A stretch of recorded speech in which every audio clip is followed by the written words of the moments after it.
గ్రామం చివరిలో ఉన్న ఒక పాత శ్మశానం గురించి ఒక భయంకరమైన కథ ఉండేది. అర్ధరాత్రి అక్కడికి వెళ్ళిన వాళ్ళు మళ్ళీ తిరిగి రాలేదని చాలామంది చెప్తుంటారు. కానీ 20 ఏళ్ల విక్రమ్కి ఇవన్నీ ఒట్టి కథల్లా అనిపించేవి. ఒకరోజు తన ఫ్రెండ్స్తో కూర్చొని ఉండగా వాళ్ళు ధైర్యం గురించి మాట్లాడుకుంటున్నారు.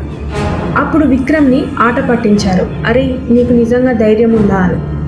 అప్పుడు విక్రమ్, నాకు చాలా ధైర్యం ఉంది, కావాలంటే నేను అక్కడికి వెళ్ళి చూపిస్తా అని అన్నాడు. అయితే వాళ్ళ స్నేహితులు కూడా సరే అని బెట్టు వేశారు.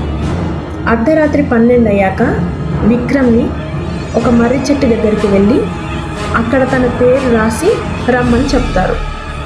విక్రమ్ కూడా సరే అని ఒప్పుకుంటాడు.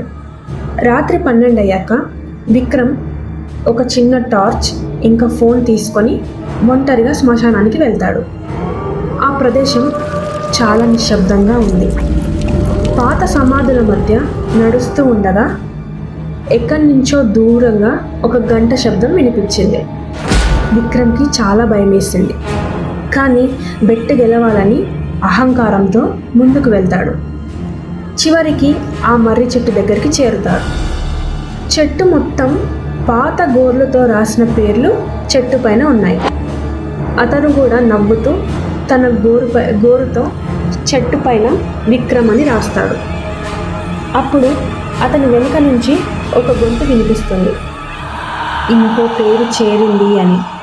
విక్రమ్ ఒక్కసారిగా వెనక్కి తిరిగాడు. ఎవరూ లేరు. తన చెయ్యి వణికింది. నేలపై ఉన్న సమాధి దగ్గర మట్టి కదలడం మొదలైంది.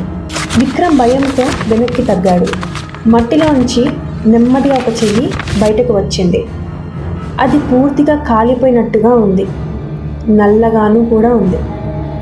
విక్రమ్ కేక వేసి పరిగెత్తాడు. కానీ ఎంత పరిగెత్తినా మళ్ళీ అదే మర్రి చెట్టు దగ్గరికి వస్తున్నాడు. అతని టార్చ్ ఒక్కసారి ఆగిపోయింది. అతను చుట్టూ చూశాడు.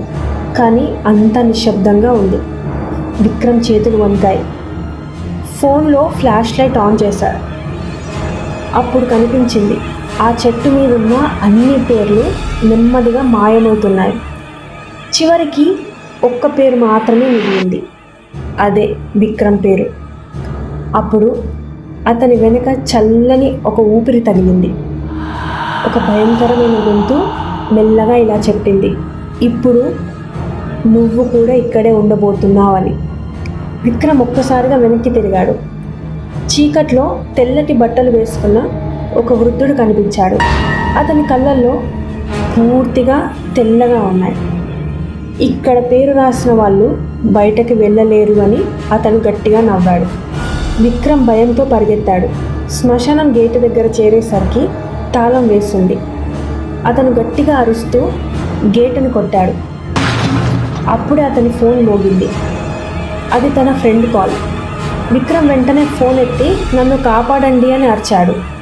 కానీ ఫోన్లో నుంచి వచ్చిన గొంతు అది విక్రమ్ ఫ్రెండ్ది కాదు. ఒక భయంకరమైన గొంతు. అది ఆ వృద్ధుడి గొంతు. అతను నవ్వుతూ, ఇక్కడ ఎవరూ లేరు, నీకోసం ఎవరు రారు కూడా అని నవ్వాడు. విక్రమ్ నెమ్మదిగా వెనక్కి తిరిగి చూశాడు. శ్మశానం మధ్యలో ఉన్న మర్రి చెట్టు ఇప్పుడు అక్కడ ఒక కొత్త సమాధి ఏర్పడింది. విక్రమ్ ఒక్కసారిగా చూసి భయపడ్డాడు. ఆ సమాధి పైన విక్రమ్ అని రాసి ఉంది. విక్రమ్ మరణించిన సమయం రాత్రి 12:13 అని రాసి ఉంది. దాని అర్థం విక్రమ్ ఆ వృద్ధుడి చేతిలో మరణించబడ్డాడు.